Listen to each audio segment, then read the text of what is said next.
Hello guys, আসসালামু আলাইকুম। দেখেন গাইস, বেচালার জীবন। এই দেখেন আমরা রাইন্দা খাইতাছি বেচালা। আমি তো গাইস দেখেন রাইন্দা খাইতাছি আমরা। আমরা হচ্ছে বেচালার জীবন, বেচালা। এই যে দেখেন আমরা এখন রানবো ডাল দিয়া ডিম বোনা। এই দেখেন ডাল দিয়া ডিম বোনা করতেছি।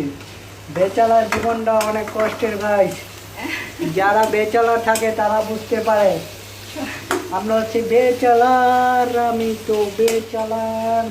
এই যে গাইস, এই দেখেন ইডি কষাইছি পেঁয়াজটি।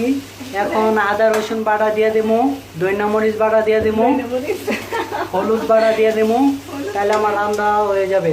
আপনারা কমেন্টে জানাবেন কিভাবে এই ডাল দিয়া ডিম দিয়া মুরগি সিদ্ধ রান্না। তাড়াতাড়ি গাইস লাইক কমেন্ট শেয়ার করে দেন। আল্লাহ হাফেজ।